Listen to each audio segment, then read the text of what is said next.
Es un placer para mí darle la bienvenida a la doctora Jenny Lincoln. Ella es la asesora principal para América Latina y el Caribe del Centro Carter. Le damos la bienvenida al Consejo Permanente. Tiene usted la palabra. Muchas gracias, señor presidente. Muchas gracias al secretario general también. Muchas gracias a los diplomáticos en esta sala por la amable invitación que me permite compartir con ustedes la experiencia de la misión electoral técnica del Centro Carter en cuanto a las elecciones presidenciales de Venezuela el 28 de julio de este año. En esa fecha, 12 millones de personas fueron a los comicios en Venezuela. Para muchos, esta fue la primera vez que emitieron su voto en una elección presidencial en un plazo de 10 años. En 2018, la oposición se había abstenido. Este año fue diferente. A pesar de un campo de juego poco igualitario en el contexto preelectoral, la oposición y los partidarios del presidente Maduro se movilizaron para la elección. Muchos saben que el Centro Carter emitió una declaración 2 días después de la elección para declarar que las elecciones no cumplieron con las normas internacionales y no podían considerarse como democráticas. Se podrían preguntar ustedes, ¿por qué es que el Centro Carter participó en estas elecciones? Les responderé esa pregunta. En primer lugar, el Centro Carter fue fundado por un expresidente y una ex primera dama de Estados Unidos, Jimmy y Rosalynn Carter, en 1972. Durante la próxima década, pasaron su tiempo en esta organización no gubernamental, respaldando la democracia y los derechos humanos. En Panamá, en 1989, el Centro Carter observó elecciones y luego lo hizo en 120 elecciones en 43 países. El presidente Carter ayer celebró su cumpleaños número 100. Es un honor para nosotros que la OEA reconozca este hito histórico para el presidente Carter y, francamente, para la democracia y los derechos humanos en el hemisferio. América Latina siempre ha estado muy cerca del corazón del presidente. Él pasó tiempo y realizó esfuerzos para apoyar la democracia en Venezuela en los años iniciales. Fue observador de los hechos que se desarrollaron en los años recientes con muchas inquietudes. Con el liderazgo del presidente Carter, el centro ha procurado mantener una voz independiente que sea objeto de confianza por su habilidad de decirle la verdad al poder.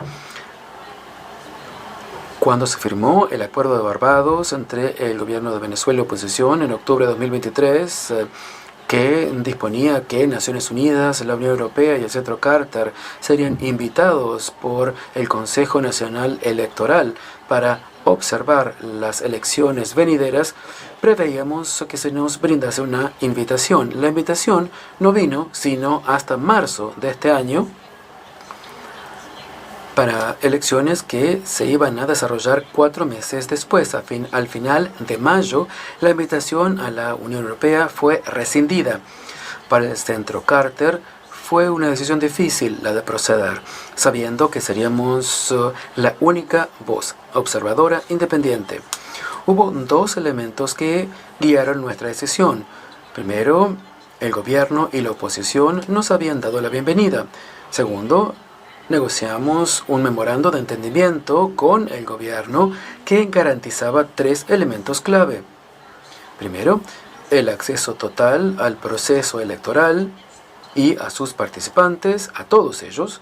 Segundo, la libertad de desplazamiento en todo el país sin restricciones. Y tercero, libertad de expresión sin restricción ni filtro alguno. Lideré la misión que llegó a fines de junio, antes del periodo formal de campaña que comenzó el 4 de julio. Nuestra misión incluía a 17 especialistas en elecciones de 11 países. Tenemos un equipo central en Caracas y teníamos 3 equipos fuera de la ciudad capital, en Maracaibo, Barinas y Valencia. Estábamos en el país y estuvimos allí un mes antes de las elecciones y mantuvimos nuestro papel independiente con acceso a 10 campañas presidenciales y también a autoridades electorales, a la sociedad civil, a académicos y analistas políticos. El modus operandi del Centro Carter es tener contactos con todas las partes y asegurar nuestra independencia en todas las misiones. El sistema de votación electoral venezolano es excelente. Tiene dos comprobantes en papel. Primero, el acta.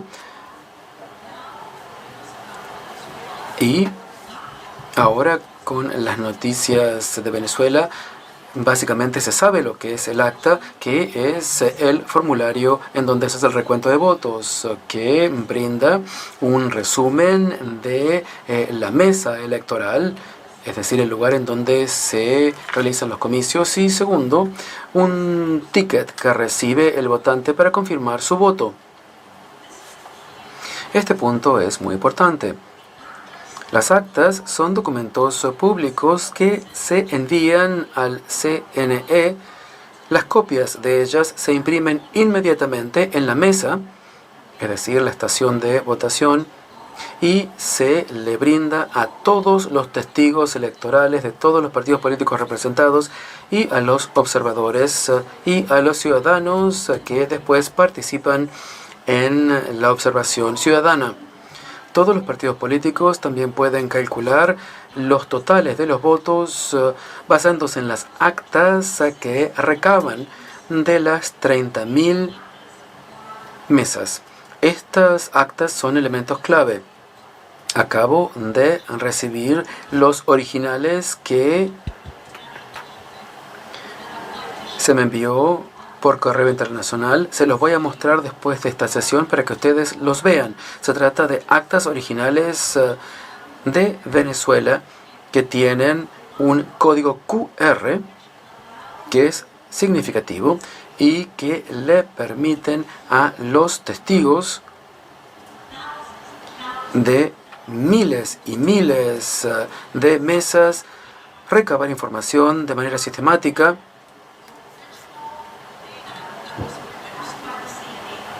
de los datos originales elaborados por el CNE. Y este es un punto clave en estas elecciones. El sistema de votación es electrónico, pero tiene pruebas en papel de lo que informan las máquinas electrónicas. Y esto es lo que recolectaron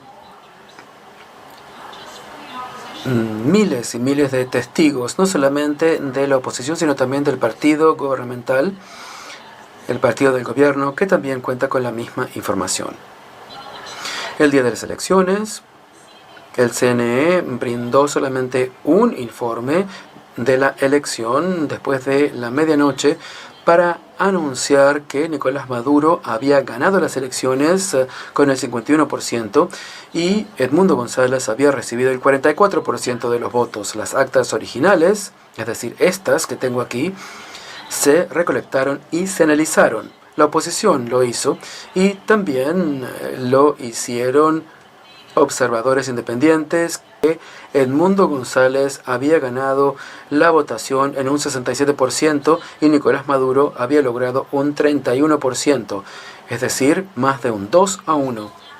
Las actas originales se distribuyeron a los testigos de los partidos del partido gubernamental y de la oposición. Estamos hablando de 30.026 mesas. Señoras, señores, los observadores no declaran los resultados electorales.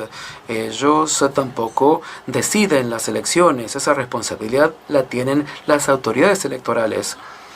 La falta de transparencia del CNE venezolano y su denegación de brindar los datos de las mesas, de sus máquinas y de las actas para explicar la declaración de un ganador no cumple los estándares internacionales.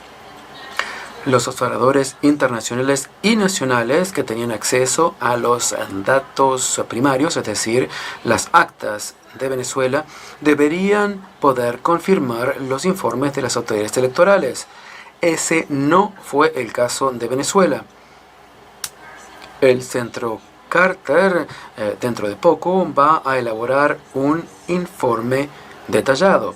Pero la esencia es la siguiente: el sistema de votación electrónico venezolano funcionó y el gobierno de ese país, incluido el CNE y Plan República, los militares, el PSV, el Partido Socialista Unido de Venezuela, los partidos políticos de la oposición y todos los testigos de las elecciones y observadores ciudadanos de las 30.026 mesas saben cuáles fueron los resultados verdaderos de la elección presidencial venezolana el 28 de julio. Muchas gracias por permitirme compartir estas reflexiones.